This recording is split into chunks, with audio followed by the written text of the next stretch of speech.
She was told one rule: don't open the door after midnight. But Olivia wasn't just a tourist in Morocco. She was a sister searching for someone long gone. When she broke the rule, she didn't just find answers, she found him. But something was wrong. Why didn't he remember her? Why was his name written in red in the guest book? And what happens when the door swings open both ways? The air in Marrakesh was dry and heavy with spice as Olivia stepped out of the airport. A soft breeze carried the scent of cumin and orange blossom, luring her into the promise of a different world. She hailed a cab and handed the driver a scribbled address. He glanced at it, paused, and gave her a cautious look before starting the engine. The ride to the guest house took them away from the tourist-filled Medinas and deep into the outer edges of the city, where the streets grew narrower and more twisted. Sand-colored buildings loomed close, casting long shadows as the sun dipped low on the horizon. When they finally stopped, Olivia stepped out and looked up at the guest house. It was modest, 2 stories tall, with ancient wooden doors and walls the color of sun-baked clay. Bougainvillea spilled over the stone fence, and an iron lantern flickered dimly on the porch. An older man in a linen tunic opened the door. His smile was kind but faint, like it didn't quite reach his eyes. "You must be Olivia," he said in lightly accented English. "Come in. You must be tired from your journey." The interior was warm, filled with the smell of mint tea and sandalwood. The floors were tiled with colorful geometric patterns, and the walls were lined with shelves of old books and black and white photographs of people whose faces seemed blurred by time. As the host led her to her room, Olivia felt a strange chill in the air. It wasn't cold, just oddly still. Before leaving her at the door, he paused and looked at her seriously. "One thing," he said, his voice low. "This place is peaceful and safe, but it has one rule. After midnight, do not open your door for anyone. No matter what you hear. No matter who calls you." She blinked at him, unsure if he was serious. His tone had shifted completely from hospitable to stern. Olivia nodded slowly, half expecting him to laugh and reveal it was a joke. But he didn't. He simply bowed his head and walked away. Inside, her room was charming. A carved wooden bed frame, delicate curtains, and a small window that opened to a garden below.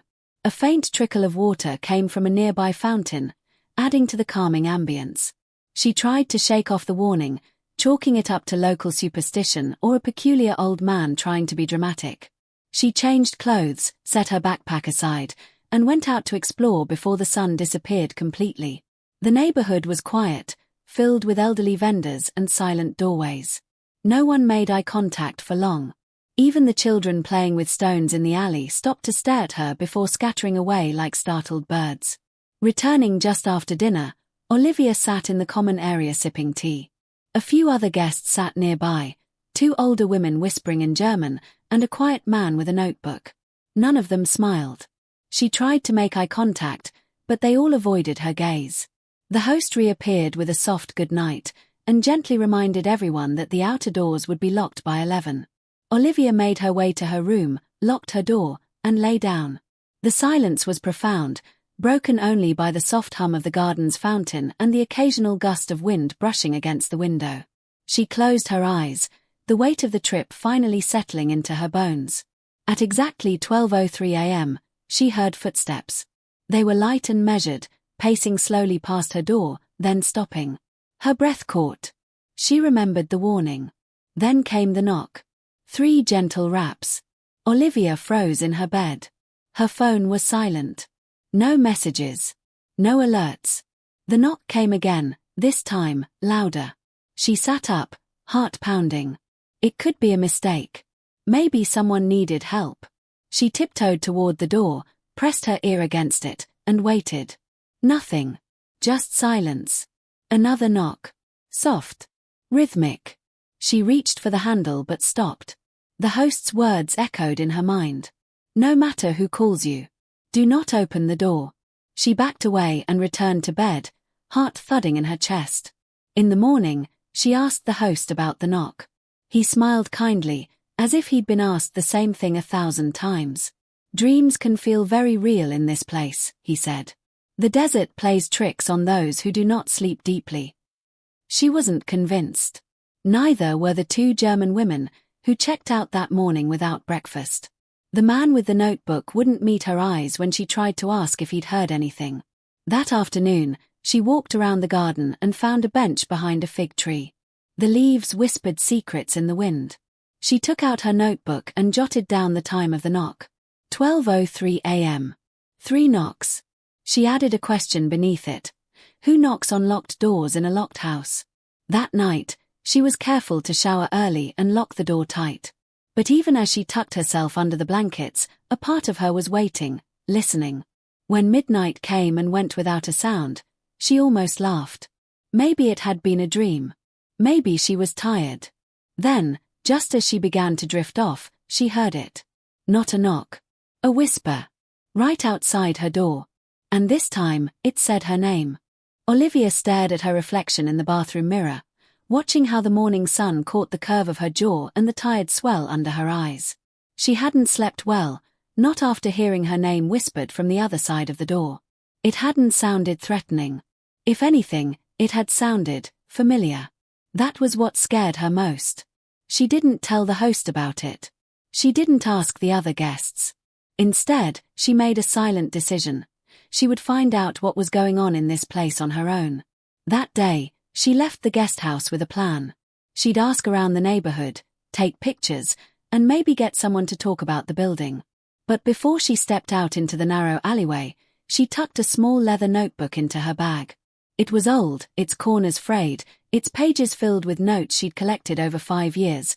Notes about her brother, Nathan. Nathan had disappeared in Morocco 5 years earlier.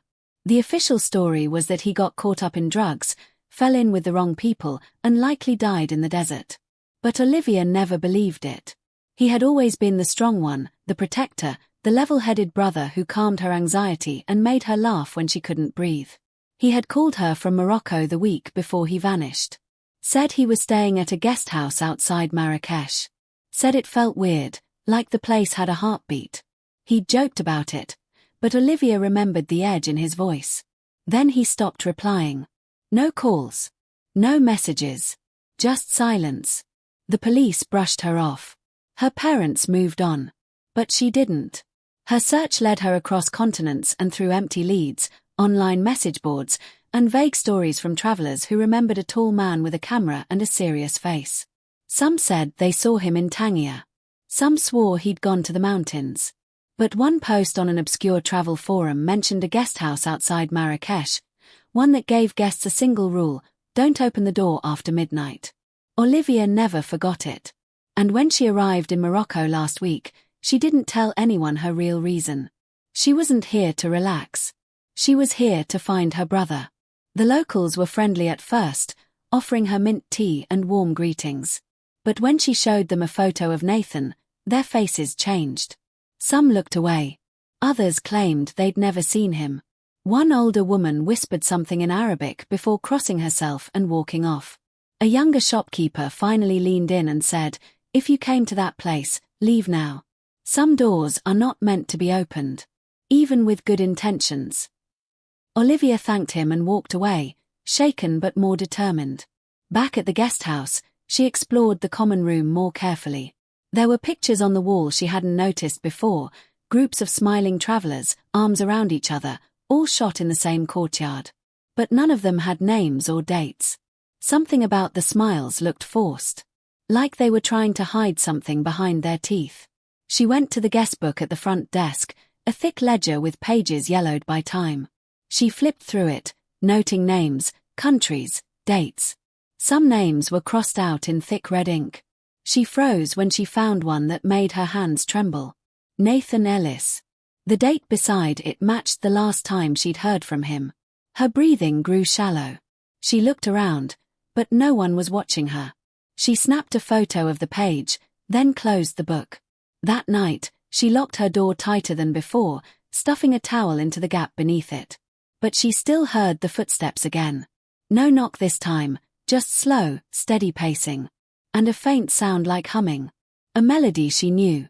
A lullaby Nathan used to sing when she had nightmares as a child. In the morning, she found a note under her door. It was folded neatly, with no name. It read, "You're getting close. But you won't like what you find. She folded it up and put it in her notebook. The host was waiting for her at breakfast. He smiled politely, poured her tea, and asked how she slept. She lied and said she slept fine. He nodded and told her there would be a power outage that evening due to repairs. Use candles, he said. And don't forget the rule. She walked around the house in the daylight, now suspicious of everything. She found a locked door at the end of the second-floor hallway, painted the same color as the wall. She knocked. No answer. She crouched and looked under it, but saw only darkness. When she returned to her room, there was another guest waiting outside, an American woman in her 30s. She introduced herself as Claire. Said she'd stayed here before. Olivia was surprised. You came back? She asked. Claire shrugged. Some things don't let go of you, she said. Some places remember. Olivia wanted to ask her more, but Claire changed the subject. If you're hearing things at night, she said, don't answer.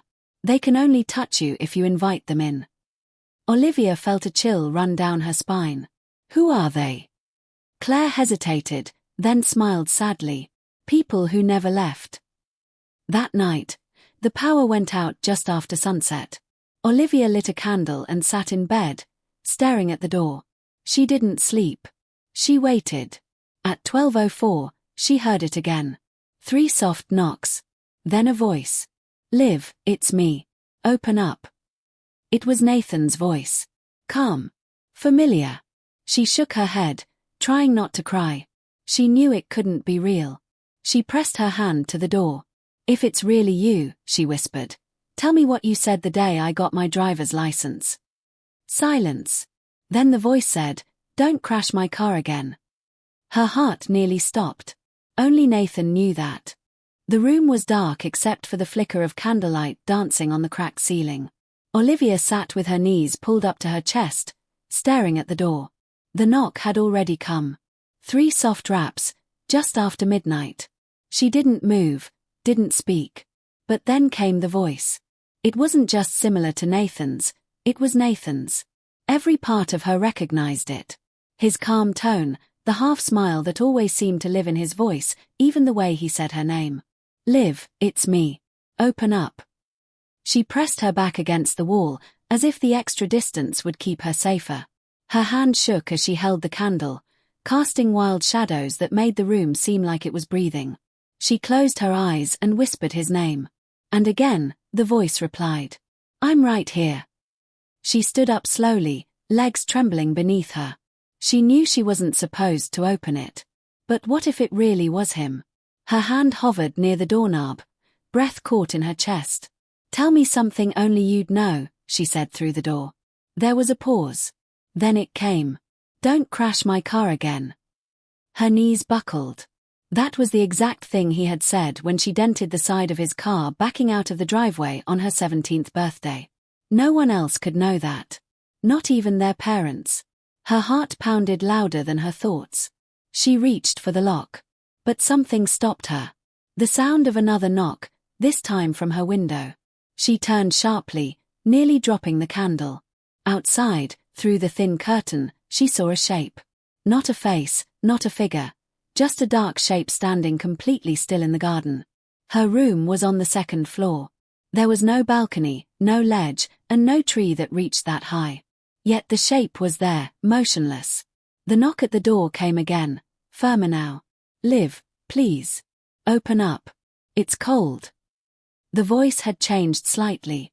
It still sounded like Nathan, but it had lost something. The warmth. The emotion. It was flatter now. Almost like it was reading from a script. Her body froze in panic, and she backed away from the door, bumping into the edge of the bed. She ran to the nightstand and pulled open the drawer, looking for anything she could use to defend herself. All she found was an old envelope, yellowed and folded many times over. It had no name, no stamp, just a single word written in smudged ink, run. She stared at it. Her candle flickered once, then went out. The room sank into total darkness. The air grew heavy, thick with the scent of burnt wax and something else, wet soil. From outside the door, she heard breathing. Low. Slow. as if someone was leaning against the wood, listening. She didn't dare move. Didn't dare make a sound. She held her breath until her chest burned. Then, finally, the footsteps started again. Slow. One step. Then another. Fading. Fading. Until nothing. The next morning, she woke up curled under the bed, clutching the candle like a lifeline. Her clothes were soaked in sweat, and her throat ached. She dragged herself out and looked around. The window was closed, curtains drawn. The door was still locked. She stepped into the hallway, and it felt like the whole house was holding its breath. The air was still. Too still. She made her way downstairs to the dining area. Claire was sitting at the far end of the table, sipping coffee with a distant look in her eyes. "You heard him, didn't you?" she asked, not looking up. Olivia sat across from her. "How do you know?" Claire looked at her then, eyes heavy with something Olivia couldn't name. "Because I did too. The first time I came here." Olivia stared. "What is this place?" Claire leaned in. "A memory. A trap. A mirror. Depends on what you carry when you enter." Before Olivia could ask what she meant, the host appeared with a tray of pastries. He smiled. "I hope you slept well," he said warmly. Olivia met his eyes and said nothing. He poured her tea and moved on without waiting for an answer. Later that afternoon, Olivia explored more of the house. She found the laundry room, which looked untouched for years. Behind an old cabinet, she noticed a panel in the wall slightly ajar. She pried it open and found a small crawlspace filled with old shoes, dusty coats, and a single torn photo. She pulled it out, and her hands shook. It was Nathan, standing in the courtyard, next to the host. And he was smiling. She turned the photo over. Scribbled in the corner, "Don't open the door. Even if it sounds like me." That night, she didn't sleep. She sat awake with every light on, armed with a dull kitchen knife she smuggled from the common area. Midnight came. Then 1 minute. Then 2. Then 3. No knock. No voice. Just silence. Until her phone, which had no signal for days, lit up with a new message. One word. Tonight. She dropped the phone. Picked it up again. The message had vanished. No number. No history. Just empty. Her hands trembled, and she felt the cold return. She moved to the door and pressed her ear to it. Nothing. Then, ever so faintly, she heard humming again. That same lullaby. The one Nathan used to sing. But this time, it was coming from the walls. The next morning brought no comfort, only more questions. Olivia's nerves were thin, stretched so tightly that even the clink of a teacup made her flinch. Her hands trembled slightly as she poured herself a glass of water from the clay pitcher in the hallway, the coolness of it offering no real relief. The walls of the guest house felt like they were breathing with her, watching her every move. Something had shifted. The silence was no longer still, it was full. Full of things she couldn't see but could definitely feel. That same whispering lullaby had followed her through the walls all night long. It never got louder. It just lingered. Hovered in the background, like a thought you couldn't shake. And now, even with the sun fully up and the streets beyond the courtyard alive with the sounds of the city, Olivia felt like she was being pulled deeper into something invisible. She tried to make sense of the night. The voice, the photo, the message that vanished from her phone, it all screamed warning. But a part of her was already entangled in the mystery. This wasn't just about Nathan anymore. It was about the house. About what was behind the locked doors and whispered names. Claire wasn't in the dining room that morning. The German women were gone. The man with the notebook had disappeared without saying goodbye. Only the host remained, humming softly to himself as he polished a brass lantern near the front door. Olivia watched him for a long time, trying to figure out what role he played in all this. She noticed something strange. He never walked too far from the guestbook. It was always within reach. She made a mental note of it. She spent the day walking through the surrounding streets, trying to ground herself. But even there, things were off. Stray cats followed her silently, their yellow eyes fixed on her face. A vendor at a spice shop handed her a paper cone of cumin and leaned in close, whispering, "That house remembers. It doesn't forget." When she turned to ask him what he meant, he was already inside, shutters drawn. She opened the notebook again at a cafe and reviewed all the names she'd written. People Nathan had met, places he'd stayed, clues she'd collected over the years. But everything pointed back to this one location. She was closer than she'd ever been. And somehow, that made it worse. That night, Olivia decided not to wait. She wanted to understand what was happening, not hide from it. She took her candle and crept into the hallway after everyone had gone to bed. It was close to midnight. The air felt thick, like it was hard to breathe. She approached the far end of the hallway, where she'd once seen the locked door. It was open now. Just a crack. She gently pushed it wider and found herself looking into a small library. Dust floated in the candlelight, and the air smelled like old paper and dried flowers. The shelves were full of books with no titles, only symbols burned into their spines. She pulled one out at random and opened it. The pages were blank, except for one line in the center: "They speak when you sleep." She stepped back, uneasy, and bumped into something behind her. She spun around, but there was no one there. Just the open door, and the hallway beyond it. When she turned back to the library, the book in her hand had changed. Now, it showed a list of names. Dozens of them. All in neat black ink. And at the very bottom, in fresh red, was her own. Olivia Ellis. She dropped the book and ran. She didn't stop until she was back in her room, the door locked, the towel stuffed tightly under the crack. But sleep didn't come. The whispers returned. They weren't just outside the door now. They were in the walls. Inside the air vents. Behind the wardrobe. They spoke in fragments. She opened it. He never left. They know now. Olivia sat in the corner with her candle and wrote everything down, page after page. Her handwriting shook, but she had to document it. She had to make sure she wasn't losing her mind. At some point, she must have fallen asleep. She woke up to the sound of a soft knock, not at her door, but at her window. The curtain fluttered gently, though the glass was closed. On the glass, written in the condensation, was a word: tonight. Below it was a drawing. A stick figure with long hair. And a door, half open. She gasped and stumbled backward, knocking over the candle, which extinguished with a sharp hiss. In the dark, she heard something move under her bed. Slow scraping. Like fingers brushing wood. She didn't scream. She just sat perfectly still. The sound faded. Then, from inside the wardrobe, came a soft creak. She rushed to the door, flung it open, and ran down the hallway barefoot, not caring if she woke the others. But the house didn't respond. It didn't echo. It absorbed everything. The hallway felt longer than before. The pictures on the walls were different now. Faces she didn't recognize. One of them looked like Nathan, but with black, empty eyes. She found Claire waiting near the courtyard, sitting on the edge of the fountain. Her face was pale. "They're calling you," she said. "The house has chosen you." "What do they want from me?" Olivia asked, her voice cracking. "Not what," Claire replied. "Who?"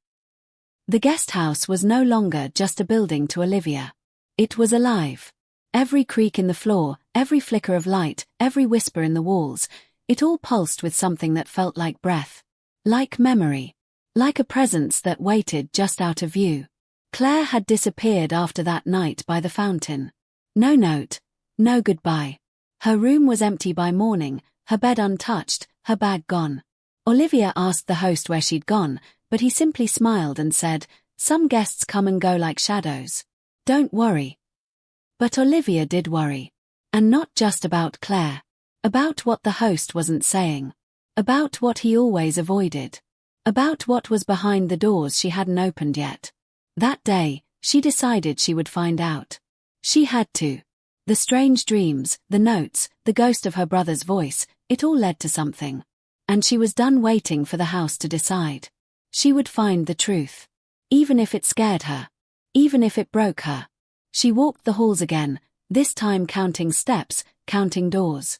She noticed things she hadn't before, like how the walls were just slightly uneven, as if something had been built behind them.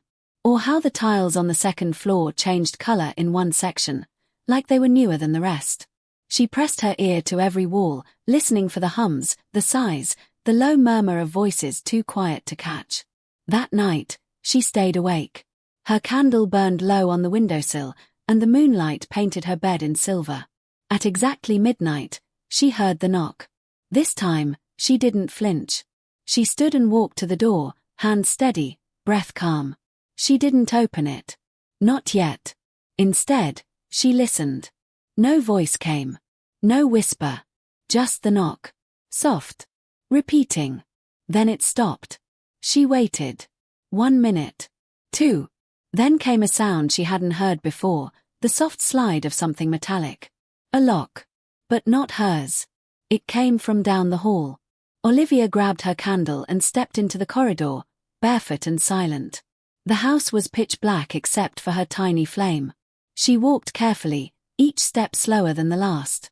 When she reached the end of the hall, she saw it. The door that had always been locked. The one the host never mentioned. It was open. Just a crack. A gust of air escaped from within, blowing out her candle. She gasped but didn't retreat. She pushed the door wider and stepped inside. Her eyes adjusted slowly. She was in a narrow stairwell, descending into the earth. Each step creaked under her feet, and the walls were lined with strange carvings, symbols she couldn't read, faces scratched into the stone, hands reaching out like they were trying to escape. The air smelled like damp soil and something metallic, like rust or old blood. She descended for what felt like forever, until the staircase opened into a chamber lit by dim lanterns that gave off no heat. Shadows moved on the walls, but there was no one else there. The floor was covered in tiles, but not like the ones upstairs. These were etched with names. Hundreds of them. She knelt down and touched one. Nathan Ellis. The tile was warm. She looked around and saw alcoves lining the chamber, each with a small personal item resting on a shelf. A scarf. A book.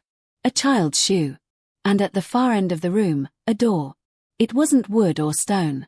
It was black, smooth, and pulsing like it was alive. As she stepped toward it, she heard voices again. Clearer this time. They weren't speaking words. They were singing. The same lullaby. Nathan's lullaby. She reached out and touched the door. It was cold. But the moment her fingers brushed it, it opened. Not like a normal door. It melted away, revealing a narrow hallway behind it. The walls of this hallway were mirrors. But the reflections didn't match her movements. They lagged behind. Then they started acting on their own. In one, she saw herself smile. In another, she screamed. One reflection showed her standing next to Nathan, holding his hand. She paused in front of that one. It felt the most real. Nathan, she whispered. The reflection didn't answer, but it looked straight at her and mouthed a word. Run. She moved forward. At the end of the hallway was another room. This one was bright. White. Blinding. And in the center, sitting calmly in a wooden chair, was Nathan. He looked older. Thinner. Tired. But it was him. His eyes met hers and filled with tears. Liv, he whispered. She ran to him, knelt by his side, took his hand. It was warm. Real. She began to cry. I thought you were dead, she said. I thought you were, he replied. He told her he had stayed at the guest house, just like her. Heard the knocks. Followed the voice. Opened the door. And then, nothing. He remembered being led underground. Remembered a voice offering him a choice. Stay, it had said, and forget the pain. Or leave, and carry it. He stayed. But he never forgot. Olivia pulled him up. We're leaving, she said. But the room darkened. The exit was gone. The walls pulsed. The air grew thick. And then the voice returned. Not Nathan's. Something else. Ancient. Calm. It spoke inside her head. You broke the rule. You opened the door. The floor beneath them began to shift. Shapes rose from the ground. People. Shadowy. Translucent. Whispering. Claire was among them. So were others. The guests. The missing. The forgotten. You can leave, the voice said. But he stays. Olivia shook her head. No. Then you stay, it replied. She looked at Nathan, who was already fading, his hand slipping from hers. She screamed. Everything went dark. When Olivia opened her eyes, she was lying on the floor of the white room, but the chair Nathan had been sitting in was gone. The entire room felt like it had shrunk, the walls pressing in slowly, like they were breathing. Her head pounded, and her limbs felt heavy. She sat up, looked around, and called out his name, but only the echo of her voice answered. Then came the hum again, that same lullaby, but slower, sadder, almost distorted.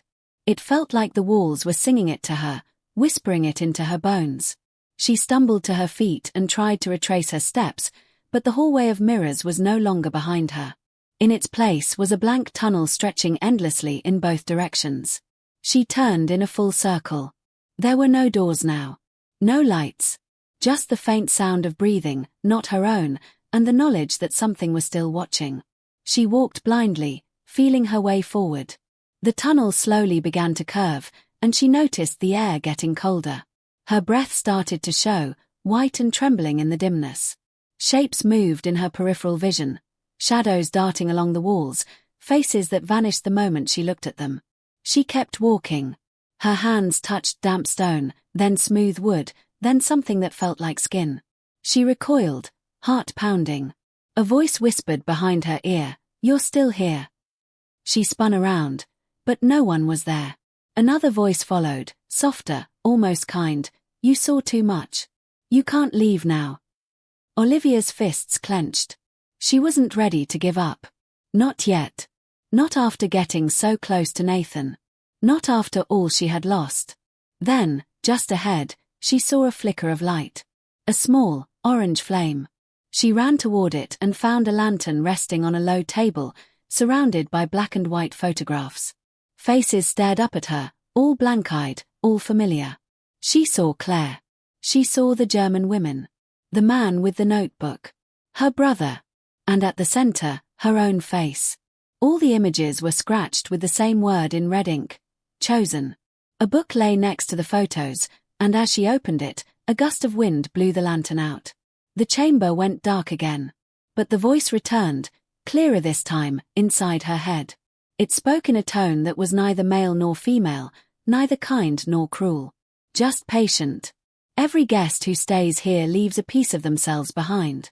The ones who open the door give more than most. They see the truth. They carry it. And they must decide. The tunnel suddenly opened into a large chamber Olivia hadn't seen before. It was circular, with stone benches along the edge and a single pedestal in the middle. On the pedestal was a bell. The voice said, "Ring it, and you return to the surface. But you forget everything. Him. This place. The truth. All of it. Or stay, and you keep it all, but you belong to us." She stepped closer, tears forming in her eyes. This was it. The deal. The choice Claire had hinted at. The same one Nathan must have faced. She thought about everything she had endured. 5 years of searching, sleepless nights, countless false leads. She thought about the laughter she shared with Nathan as kids, the way he used to sneak her out to stargaze, the time he carried her home after she broke her ankle in the woods. Could she really forget all of it, even if it meant freedom? Was peace worth that kind of loss? Her fingers hovered over the bell. And then she heard his voice again. "Live." She turned around, and he was there. Not a ghost. Not a memory. Just Nathan. He looked whole now. Clear. Present. "Don't ring it," he said. "Please." "I didn't. I couldn't." She ran to him and hugged him, and this time, she felt the weight of him, the warmth of his skin, the trembling of his hands. "I thought you were gone," she whispered.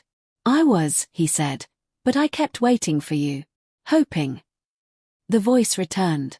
"He is only here because you came. You are tied now. One leaves. One stays." Olivia backed away. "What does that mean?" "It means someone must carry the memory," the voice said. "This place survives on pain that cannot be resolved. You brought your grief here. You fed it. Now it belongs." Nathan stepped forward. "Let me take it," he said. "You have a life out there. I don't anymore." Olivia shook her head. "No. I came to find you. I'm not leaving without you. The walls began to close in again, slowly. The voice grew louder, angry now. Choose.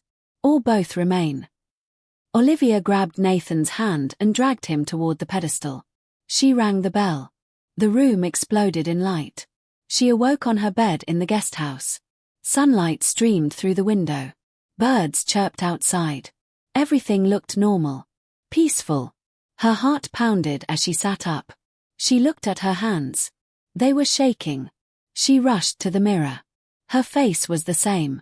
Same hair. Same tired eyes. But something was missing. She turned around. Her bag was there. Her shoes. Her passport.